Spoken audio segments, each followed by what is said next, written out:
Há alguns anos, eu fechei a minha empresa, tirei meus 5 filhos da escola, minha mulher botou nossa casa para vender e fomos todos juntos morar num trailer, viajando por alguns anos e acampando em parques e florestas. Na época, com exceção da minha mulher e dos meus filhos, quase todo mundo foi contra. Uns perguntavam como seria o futuro das crianças, tantos anos longe das aulas. Outros perguntavam por que eu sairia de um negócio que estava funcionando, crescendo. E a maioria sugeria eu esperar, planejar melhor, juntar dinheiro. Mas eu já vinha esperando há algum tempo.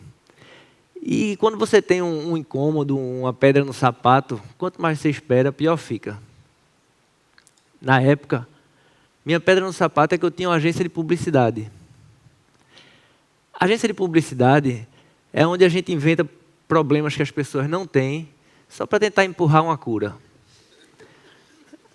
A gente convence alguém de que a pele dela não está como deveria, ou que ela não parece tão bem-sucedida, e depois apresenta uma maquiagem, um creme para rugas, uma camisa ou bolsa de marca. Publicidade convence as pessoas de qualquer coisa. Tem gente que até hoje acredita que é saudável dar leite artificial para bebês, só porque nos anos 70, uma das maiores fabricantes de leite criou uma campanha onde usava vendedoras disfarçadas de enfermeira para convencer mães que era ok substituir o leite materno pelo de lata. Tem gente que até hoje acredita que diamante tem algum valor especial, só porque nos anos 50, a dona das maiores minas no mundo criou uma campanha onde transformava o que era na época uma pedra comum e abundante num sinônimo de status e amor. Creme para ruga, roupa, relógio, bolsa de marca, tudo começa no departamento de marketing. E foi da junção dessas duas vidas, de ter passado alguns anos criando e divulgando essas mentiras, e de ter passado outros anos isolado, vivendo longe delas, que aos poucos eu comecei a perceber outras formas de manipulação. Mentiras que nem sempre vendem produtos, mas que mudam o nosso comportamento. E que fazem com que as instituições que as promovem ganhem muito dinheiro quando a gente vive de acordo com como elas querem. Coisas que, se me dissessem na época, eu não acreditaria. Mas que, com o tempo, eu fui vendo e aprendendo. A primeira delas é a história de que escola existe para passar conteúdo para as crianças. Depois de passar alguns anos com meus filhos fora das escolas, aos poucos eu vi o amor deles por aprender e voltar, depois de ter sido destruído por anos de professores, provas e tarefas de casa chatas.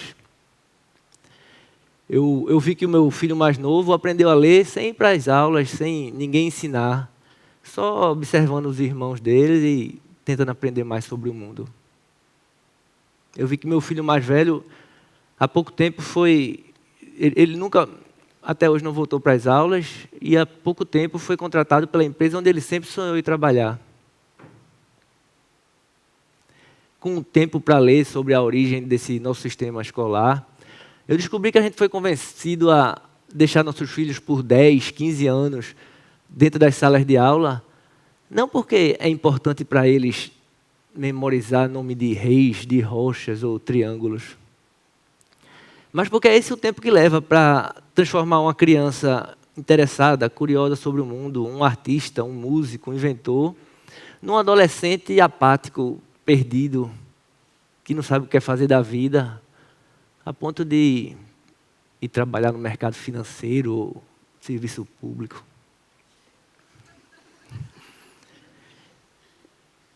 Eu aprendi que a função da escola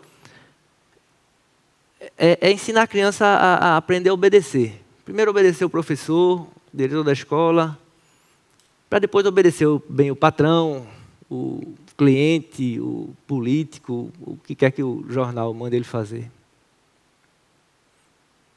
E faculdade hoje em dia praticamente só serve para vender diploma, porque o conteúdo de professor tem muito melhor online hoje. E sua escola pode até ser inovadora, dessas que tem tartaruguinha no jardim, ou aula de inteligência artificial agora, né? Mas se ela ainda é do tipo que separa as crianças por faixa etária e tem um currículo pré-determinado, a função dela é preparar as crianças para a vida. Só que a vida é em 1950. Mas o bom é que hoje as coisas estão melhorando. Cada vez mais gente está percebendo isso e tirando seus filhos e educando de um jeito, arrumando formas alternativas de educar, que permita criar uma criança que gosta de aprender, sem precisar isolar ela do mundo. Hoje, esse movimento está crescendo no mundo todo, e só nos Estados Unidos, onde eu moro, já cresceu mais de 30% esses últimos anos.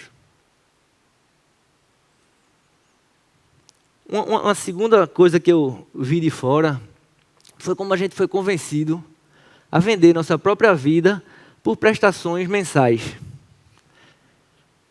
Até o século XVII, um agricultor, um artesão, ele trabalhava no ritmo dele, dentro de suas outras prioridades. Mas durante a Revolução Industrial, os monopólios concedidos pelos reis acabaram forçando todo mundo a vender sua força de trabalho. Para conseguir sobreviver, as pessoas tiveram que abandonar suas casas, famílias, sua autonomia, para ir para dentro de uma fábrica, em troca de metas de produção diária e um salário.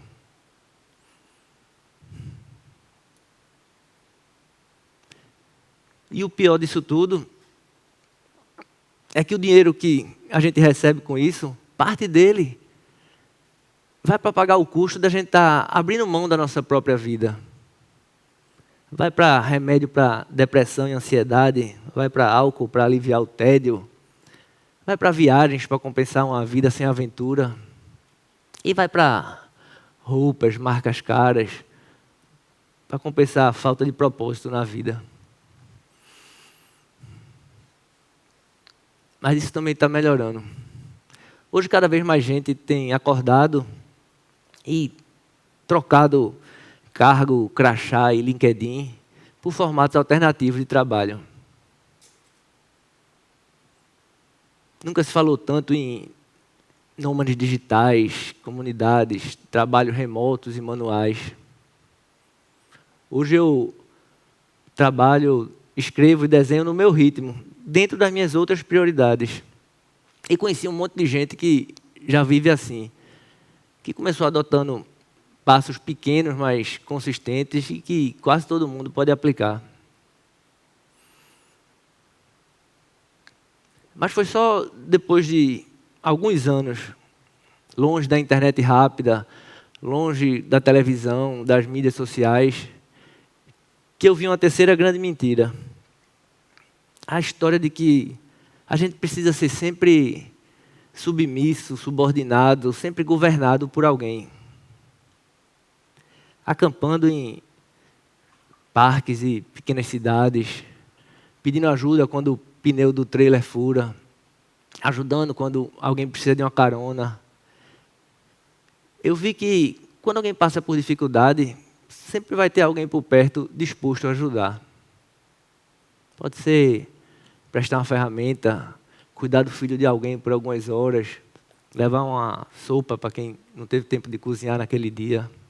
Isso acontece todos os dias à nossa volta, mas nunca aparece nas manchetes.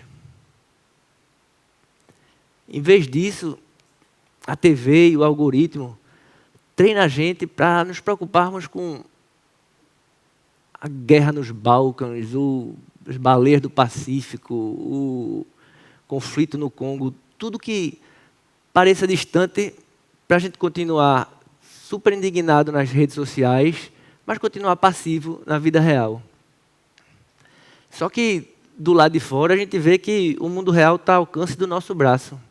E que a gente não precisa de ONG ou político para ajudar um vizinho. A gente vê que já existem várias comunidades que se organizam só, sem governantes, e que quase todas funcionam bem melhor do que qualquer uma administrada por político. Até porque todo mundo sabe que tudo que envolve um político sai sempre mais lento, caro, corrupto, pior.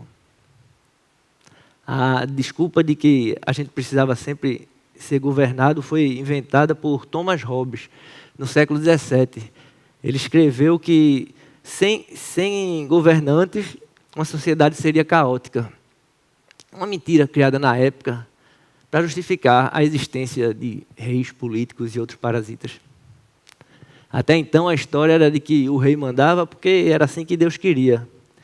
Mas como isso já não convencia ninguém, inventaram outra, a de que ser governado era uma necessidade do próprio povo. E desde cedo a gente foi convencido disso, de que sem governantes tudo viraria caos.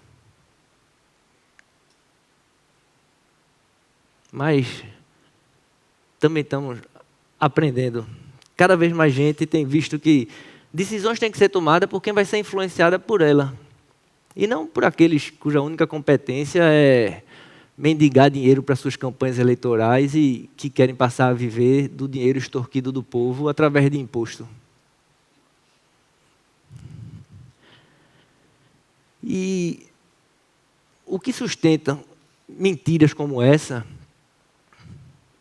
é a crença de que o jeito que a gente vive hoje é normal. Que a gente precisa só fazer ajustes, melhorar uma coisa, melhorar outra. Mas é mentira de que o sistema educacional só precisa de ainda mais investimento, que a escola só precisa se modernizar, ou que seu trabalho vai ser muito diferente se você pegar mais um cliente ou ser promovido. É mentira que a cidade vai ser muito diferente, ou o país, depois das próximas eleições.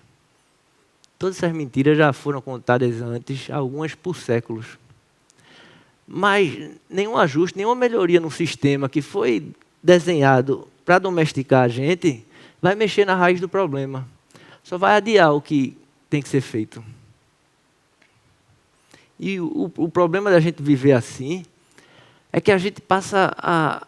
E isso cobra um preço, passa a achar normal viver cansado, ansioso, sem propósito. Mas a mudança pode... Ninguém precisa amanhã ir morar num trailer ou pedir demissão para resolver isso. A mudança pode ser pequena. A gente pode começar bloqueando as notificações, deletando o site de notícia, só para ver como a mente da gente começa a se abrir para o que importa, para o que está em volta. Hoje a gente pode fazer uma biblioteca de ferramentas junto com os amigos, onde cada um lista o que pode emprestar. Toda vez que a gente faz isso, a gente cria um senso de comunidade mais forte, diminui o consumo, que recolhe menos imposto, que sustenta esse sistema. E a gente não precisa ter uma furadeira por cada casa. Ou a gente pode criar uma escolinha entre os amigos, onde os pais se revezam para ensinar os filhos o que realmente importa. Existem métodos legais de fazer isso já.